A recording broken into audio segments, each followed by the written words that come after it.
Welcome to the Lift Your Story podcast with our guest, Sandy Gross. Hi, everyone. I am Lori Ann. I am that gal from Milton, Ontario, Canada, and I'm with... I am that guy. I am Roy Miller from Dallas, Texas, and we would like to welcome you to our Lift Your Story podcast. So we're very pleased in this episode. We have Sandy Gross, and she is a functional movement and active recovery specialist. Thank you so much, Sandy, for taking the time to be with us today. Yes. Hey, great. Thanks for having me. Okay, Sandy, so I'm going to ask the first question. What exactly is that? Because I've never heard those terms before. Well, I started out in fitness and then taught yoga for many years. I've just been a teacher since I was in my early 20s, right after college. And I too have a journalism background, Lori. So writing and words are fun for me. And then I sort of I got sort of recruited into working in professional and collegiate sports in the last 10 years. And the term yoga was intimidating to some of the young athletes. They didn't want to be taught crazy shapes that weren't applicable to their sport. So I have a skill set that goes beyond traditional yoga, including teaching self-myofascial release or how to do your own self-massage. And so the coaches started introducing me differently as an active recovery specialist or a regen coach. So that's kind of why I changed my name. I realized in that moment that I was seen for more than just a yoga teacher, which is a great title, great profession. But I had more skills than that. I didn't enter into yoga till I was in my, how old was I? 35. So I appreciate that what I do now encompasses more of my life's work. Also, there's this space in between fitness and an orthopedic surgeon. You know, we don't have to medicalize every ache and pain, and that's where I come in. Most things can be handled yourself. And COVID taught us one thing, it's that we should be a little bit more independent with taking care of ourselves. So it speaks directly to my work of teaching people how to do their own soft tissue or muscle recovery work, whether they're active or not active. Most of my clients are active. And I empower people to do more for themselves and perhaps even not need the doctor. So there you go. Would you be kind of like in between a trainer, so to speak? Yes, it kind of like when I fill out those forms, you have to list your career. My career is never listed there, so I just say personal trainer. It looks like that. It smells like that when people see me working one-on-one with somebody. A lot of my work is one-on-one. But I'm an educator. I'm a teacher. I need to teach you a little bit about your biomechanics and what's going on with your pain and help you improve your relationship to pain, so that you're more confident to solve your own problems and thus, maybe not need to rush to the doctor for every little thing. So trainers, by and large, aren't trained the way I am, with a yoga background, a massage background, a fitness background, and a parenting background. I mean, a lot of what I do speaks to getting into someone's head and making them understand that they have more power than they may realize, like a parent would with the child. It seems like, my first thought is like, okay, like not really a trainer, but kind of a trainer, like an in-between. So it's a totally different aspect of what you consider a trainer. The people who hire me generally have some sort of problem to solve, or they're in one of those could be pain. I would say 80% of my clients have some sort of pain, and maybe they've been to the doctor and they're done with physical therapy and they still hurt and they lack confidence to get back to their old life, or they're trying to avoid surgery. That's a lot of who I see. Or they're post-surgery and they're active and they believe that you don't need to spend a month on an ice pack. That's not really the way to recover from surgery. Movement is the answer. Active recovery is the answer. So a movement-oriented approach is what I bring to the table for someone who just, wants to be a little more sovereign in how they deal with their body. Mm-hmm. Do you get, especially if you work with like college athletes and maybe some pro athletes, do you get pushback from them when you first start working with them? Not the athletes so much. I find the young college age and even professionals are, quite young in their 20s perhaps. They're so close to being students still that they they get me. They get my educational approach to teaching them. And a lot of them have been down the medical path in some fashion anyway with an injury, you know, at that high level of athletics, that they're familiar with the terms, the anatomical terms, you know, that I speak in when I teach. So I'm an ally for them. A lot of times they'll come to me because they don't want to tell the coach they hurt. Oh. You know, if they tell the coach might not play them, might not give them enough practice time. So yeah, I'm kind of I work more for players than I do for teams at this point, but I started out working for teams. Oh, yeah. Yeah. That would lead into my next question. How did you transfer from yoga into helping the athletes out? I mean, well, I had a student whose husband was the athletic director for a local college here in Cleveland, a big school actually with 21 teams, and he recruited me to work with their basketball teams. So I started out doing that, and then the Cleveland Cavaliers here in town were going for the playoffs in 2015, and they made it all the way, and in the final game they lost, and they had 3 or 4 injuries that were totally preventable, soft tissue type stuff. So during one of the championship games, or during one of the finals game, the playoff games, I emailed the coach. I had met him before, the strength and conditioning coach. He had been to my classes before. I emailed him and said, I think I can help, you know, maybe not this season, you're in the thick of it, but, you know, let me know when you have some time, let's get together. And he called me immediately. So that started how I worked with the Cleveland Cavaliers for the following season. And the following season, they went on to win the finals, to win the playoffs. So I love that I have a teeny bit of participation in that, in empowering the athletes to do more for themselves. And more importantly, they came out of that experience without any soft tissue injuries, just some soreness, but nobody was hurt. Wow, that's pretty incredible. So now I take that to everyday people. I also work with everyday people to help them believe that this is possible for humans. The ankle is the ankle. I don't care if you're a professional athlete or myself or my kid. Everybody's ankle is an ankle. It's designed the same, right? Yeah, well, that had to give you a lot of credibility, I'm assuming, working with the Cavaliers. That has helped, yes. It's opened some doors, sure. So you have 3 children. Yes. And are they heavy into sports as well? Yes, they've all been active. My son played baseball. He sort of narrowed it down to baseball. He's now 23 and working and goes to the gym often. My middle one works out and did dance and drill team, and she's a singer. And my youngest is currently at lacrosse practice. So she's back, glad to be back in a season of her sport. Yeah, I've got 2 grandsons. Young, they're young, but they play lacrosse. They like yeah, great sport. My school didn't have lacrosse growing up, so well, I'm glad that we didn't have it here in Texas till here not too long. But it's really gaining a lot of popularity, and fortunately, we've had some of the coaches that grew up on the East Coast that played when they were kids through college.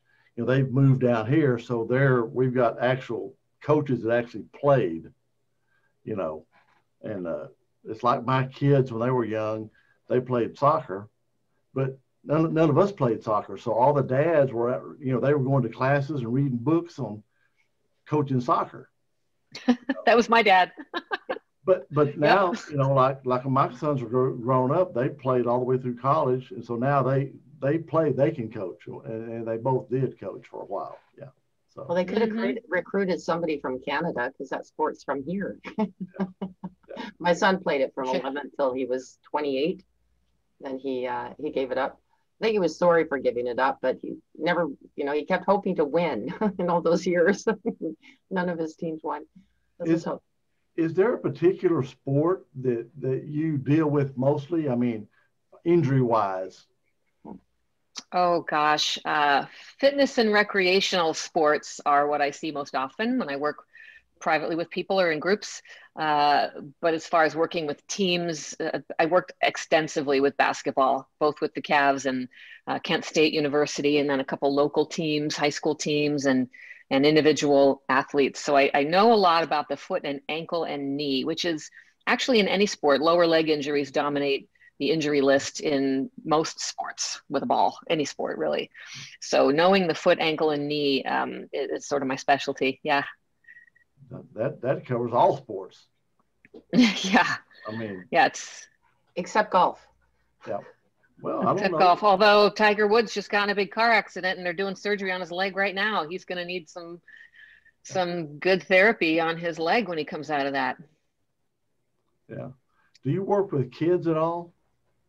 I do, in students, and I have my youngest client is, well, she's 7.5 now. I started with her at the age of 6, but yes, she had a lot of unexplained pain in her leg and hip from dance, gymnastics, and one of the things I spotted in her that no doctor or physical therapist did was that she walked very early. And you know how parents are really proud when their kid gets up and is the first one to walk. I remember being that way when I was a kid, like, oh, it's 11 months and he's walking, he's the first one in the play group. You pride, there's so much pride in that somehow, but no, when we know now that kids that don't meet certain childhood developmental milestones by the age of 21 months need to go to physical therapy, because later in life it shows up as unexplained pain, even learning disabilities. And this girl had both leg pain and some, undiagnosed, but because she was only 6, but some attention issues at school that were different than the other kids. So I've been with that family now for 1.5 years, and we got her crawling right away. I'm like, we're going to go back and reboot your original operating system. We're going to roll, crawl, nod your head up and down. We're going to learn how to breathe. And this child's pain went away slowly over time, and she's doing better in school. She has some tools to empower herself when she needs to focus and pay attention.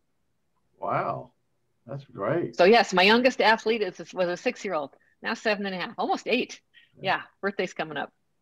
Well, I mean, kids in sports, we see a lot of injuries, because a lot of it, like really hard physical stuff, but turning the wrong way or, getting tripped or whatever. And I know we saw that in soccer a lot, because that's yes. my kids played soccer. So I'm most familiar with soccer, Yeah. I'm running my fingers, Roy, up and down my shin bone right now, and all those little bumps and dents. Do you have those? I bet your kids have those from soccer, getting kicked in the shins. Oh, yeah. The shin guards have improved greatly, but back in the day, they were not that great, and we hated wearing them, right? But I have all these like bony dents up my shins.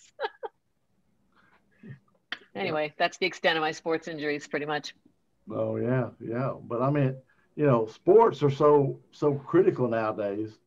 I mean, when I was a kid, we had baseball basically was about all there was, organized sports. But now, and if you were a pretty decent athlete, if you went out 10, 12, 14 years old, you could play. Now then, if you're not playing when you're 5 years old and you wait till you're 8 or 9, you can't compete.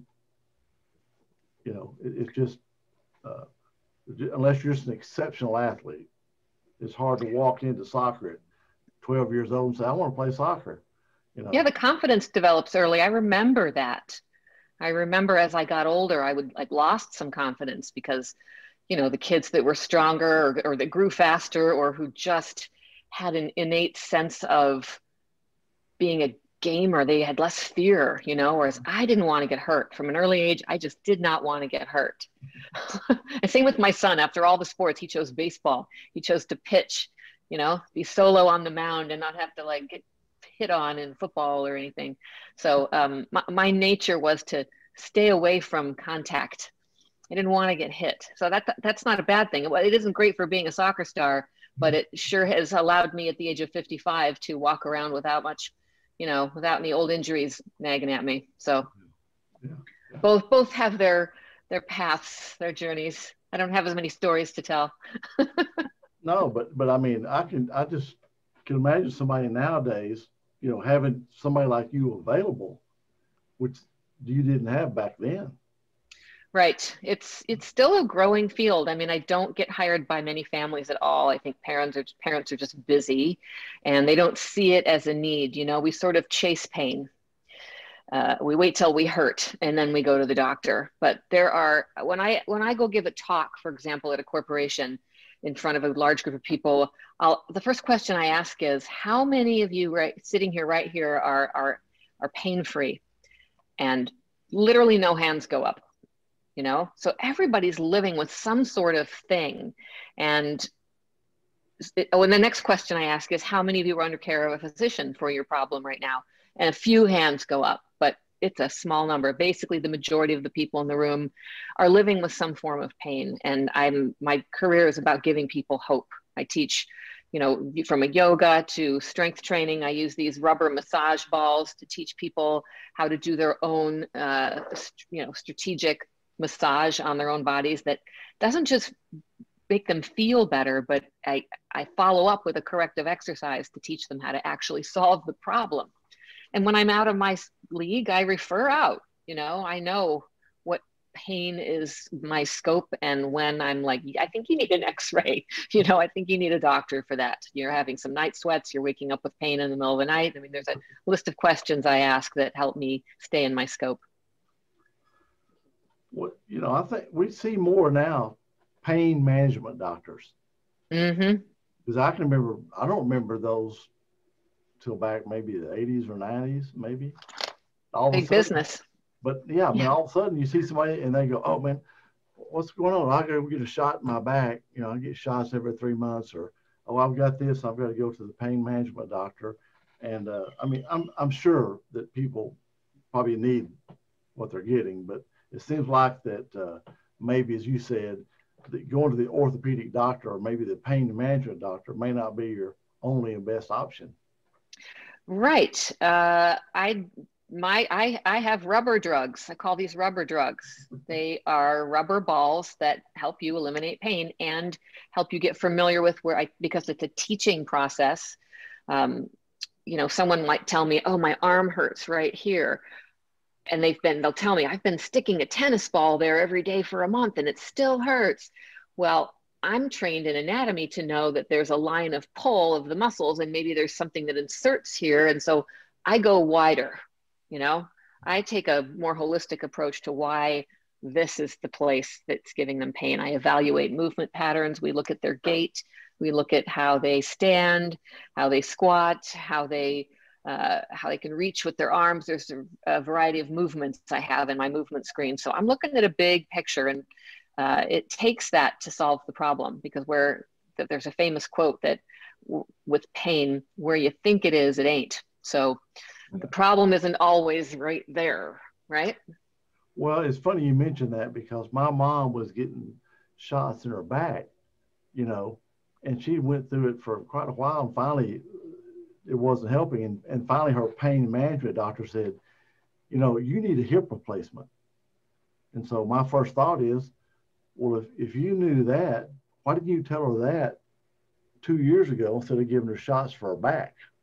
And so she went to a surgeon. And he said, yeah, if I replace your hip, you won't have any pain at all. You will from the surgery, but you know, because she was bone on bone and all that. So she had that done, and it's like she said, oh, it's fantastic, you know, but why did they tell me it was my hip, but they were giving me shots for my back? And I've heard more than one person say that. Right. Well, they don't always do a holistic look. She went in for the pain in her back, so that 20 minutes with that physical therapist was to deal with the back so she could feel better, right? So they didn't go wide enough. I have the privilege of going wide. I take the time to go wide. I have a program called Move Well Ed, and it's anywhere from 6 to 18 sessions.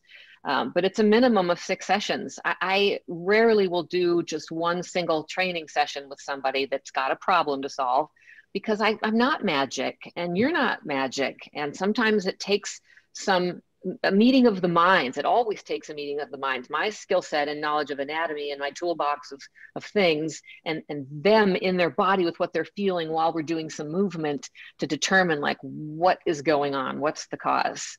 So I need someone to take a little bit of a look under their own hood if they want to solve the problem and have confidence again. Yeah, it's kind of like one session said, you are blessed, you are healed. Go forth. I wish it was that easy, but you know, the other part of it is, you guys, I believe, this has been my own experience, that when you know this, when you take the time to get to know yourself a little better, in my case, it's knowing how your body works and biomechanics and your pain, and your relationship to pain, you can solve a lot of problems and come out the other end with confidence, feeling more capable. You'll just live better in your body when you take enough interest at a higher level, at a deeper level with yourself. And that's the process I take somebody through. I don't just, I mean, I have clients that are like, just tell me what to do. I don't want to have to think. I get that. That's, I think, what they say to trainers, personal trainers. But I need you to learn. I need you to look at, this is a going back to school kind of process, and the subject matter is you and your body and your pain. And it warms my heart. It feeds my soul to do this work, because I kind of arrived at this place because in my 20s, I had neck pain that was unresolved after several doctors, physical therapists, MRIs. And I lived with pain in my neck for 4 years. And it wasn't until I started to dig in and learn more about my body that I was able to get myself out of pain. And I've been out of pain ever since in my neck. But physical therapy didn't solve my problem, you know? So I believe that it can't be, you can't just give away your power to a physician or a physical therapist. You have to take interest in yourself and to solving your problems. Yeah. Yeah. I mean, whatever, you know, we all want it right now, right? Right. But sometimes you need a coach. People are familiar with hiring coaches for things. Sometimes you need a coach to solve your pain. That's what I do. I'm a coach to help people get under their hood, you know, and not be overwhelmed. People are Googling elbow pain, Googling back pain, and then hitting images, and they're just like, right? I help you make sense out of Dr. Google. It's true, though. I try and stay away from that whenever I got pain. Is stay away, because the first thing that comes up is cancer all the time. So it's just like, Exactly. No, like, I don't want that. Yes. Yeah. My kids do that. And I'm like, no, you're not dying of, knee cancer. You just pulled a hamstring. Yeah. Hey, Mom, WebMD says this. Oh, gosh. But don't they all do that? It's hilarious. And it used to scare me. Now I'm onto it. Now I'm like, oh, I see what you're doing. Yeah, no, you can't believe everything you read on the internet. That's so rampant in every industry, really. I mean, I worked in the automotive industry, and people would come and tell me how to fix their cars. I'm going, thanks. If it's on the internet, it has to be true. Right. It's great, though, that we have this tool in the last, 15, 20 years? What is the age of the internet? That we can type and figure it out and start reading about it. That's the process. So when someone says to me, oh, I've been Googling this and I've been, reading this and that, I love that. Whereas when I say that sometimes to a doctor, that happened to me recently with my daughter, the doctor was like annoyed at me that I had done a ton of research on this problem, that she wanted to do the job. And I get it. I didn't have the answer, but she should have given me credit for taking a crack at learning and being educated and caring about my kid as much as I did to try to come to her and use her 20 minutes really wisely. Right. But so I love that when people tell me, that shows me the pain has driven them to try to solve their own problem using the internet. So yes, yay, go ahead and Google around and see what you can find. I knew somebody that their daughters have some issues, and she went to this doctor, referred to this doctor. I mean, this big loop. So finally, she started doing research herself, Mm-hmm. and so she, like you say, she was a sponge. I mean, she was soaked up. So, and she went to, she does some research and found this one doctor, and said, based on what I've researched, this guy might be the right one. And sure enough, she went to him and gave the whole history of where all they've been, who all they saw, what was said. And this doctor said, well, you're very knowledgeable about this. And she said, well, I've done research. And he said, well, your research paid off because you're exactly right. And I can help your daughter. And he did. Great. Mm-hmm. It's got to be a meeting of the minds. Yeah. The more you know about yourself and more information you can bring to your coach or medical partner, right? You just got to, the more you know, the more you can can get in there and figure it out. Yeah, it's good. Well, he told her, he said, it's good you know this stuff because I can talk to you and you'll understand what I'm saying because you've done the research. Yes. Most time when somebody comes, I'll tell them, but they're not medically trained, so they don't grasp it, Right. Right. But you do. And she said she loved the doctor, her daughter loved him, and he helped them out, but exactly. Right. Well, and doesn't everybody know someone that does the complete opposite? They won't go to the doctor. They'll live with pain for years until all of a sudden they're like, oh, it's cancer, right? I mean, that happens to people when they don't go to the checkups or just don't pay attention to the sensations they're feeling in their body. Yeah. Pain is information. Pain is telling us something. Reason, right? Yes. It's there to tell you something. Yes. Usually it's a request for change. Yeah. I mean, that's, and a lot of people, like you say, I mean, I know a lot of people. Have you been to the doctor? Well, no. Well, maybe you ought to go to the doctor. Well, they're not going to help me. Well, you're not helping yourself. Just sitting there suffering. Right. Well, what's interesting is the Latin definition of the word doctor, the Latin root is docere, and it means to teach. I think back in the day, the original doctors were teachers, but healthcare is different now, and people want to be fixed. So I'm no doctor, but I'm a teacher, and I think that's and that's enabled me to have this career, is that I'm the teacher part, and I work with your doctor and with you and your pain to help you figure out the bigger picture of solving your problem. I guess that makes sense too, because people not going to doctors quite often is because of the fear. I mean, some of them, they say I'm tough, I can take it, but really, I think the underlying reasons that they don't go is fear. And so I would imagine that you relieve that portion of the fear. That's a big part of it. The human body is amazing, and with a little care and feeding, it stays amazing. And so the more you know about how amazing, I mean, in every session I teach with somebody, I make a point of reminding them how amazing their body is. I might be talking about their painful shoulder, but I'm talking to them about how amazing the shoulder is. Depending on the level of interest, my anatomy portion of my session might be 10%. For an athlete, it might be 30% because they get it. They want to know more, and they maybe know a little bit about anatomy already from having been operated on.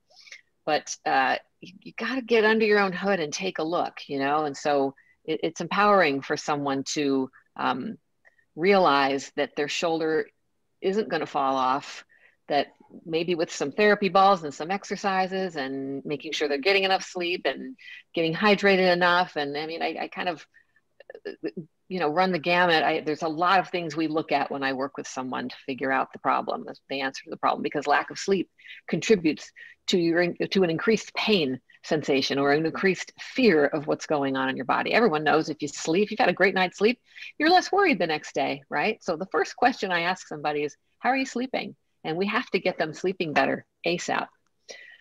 Even if I'm just there to work with them on their shoulder, their relationship to pain will change if they're getting better sleep. So once again, that overarching view, that holistic look of somebody's life. So you're one of the fortunate people that's been able to turn your passion into your career. Yes, I am a fortunate person. Yes, I guess you could say that I love what I do. Yeah. Well, not a lot of people can say that. Right. I paid attention to what lit me up in college. I don't remember who said that to me, but somebody said to me, pay attention to what lights you up.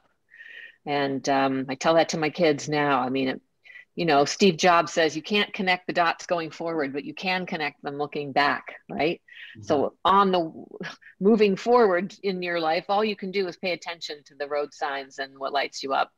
So that's what I did. Yeah. Lorianne, did you have anything? No, I was just going to say, unfortunately, I think that I had too many lights. I didn't know which ones to go down.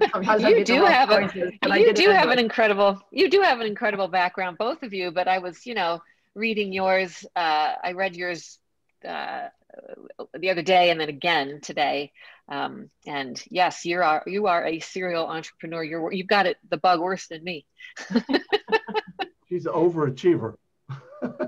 I've had to slow down on that. That's all part of what I'm doing now is exactly that is, you know, what I'm helping people out with is stop the overwhelm. Don't take on too much. I think that too many people do that. And it's funny you're talking about sore shoulder. As I was telling Roy, I think it's my rotator cuff. It's been like 3 months, and they usually say that, you know, it starts getting better, but the less sleep I have, the more I can feel the pain. So it's exactly right. Yeah. Well, don't give up on yourself, and don't live with pain. It's possible to get to you know, I have a lot of people that do what I do that I know in Toronto, so I can connect you with somebody there perhaps to help you. That'd be lovely. Yeah. So how can our listeners reach out to you, Sandy? Well, I'm on all the socials, of course. My handle on Instagram is Mobility Mama. I'm probably most active there. Facebook, Sandy Gross in Cleveland. Twitter, I'm Sandy Gross. I have a website, movewelled.com, ED, movewelled. Let's see, where else? Oh gosh, am I forgetting something? Are you on LinkedIn? Oh, I am on LinkedIn as Sandy Gross, and I have a virtual studio I started during the pandemic where I teach classes from my home, and they are live streamed and recorded for replays. That's called Move Well Virtual Studio, and you can get to there from my website, Move Well Ed.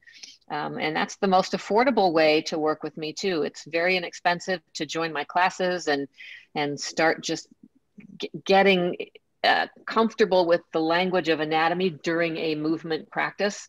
One class is called Self-Massage and Mobility, where I teach you how to use these rubber massage balls from Tune Up Fitness. And then the other class is called Regenerative Yoga, and it's a slower flowing yoga class that is geared towards just people that want a sensible yoga class that is very much focused on breathing and relaxation. Beautiful. Great. It's wonderful. Well, thank you so much for being with us today, Sandy. You're welcome. Thank you so much for having me. It was a pleasure to meet you. Thank you. You too. You too. Okay. Thank you very much. Okay. Bye-bye. Bye-bye. Thank you for listening to this episode. Be sure to visit us at lifterstory.com.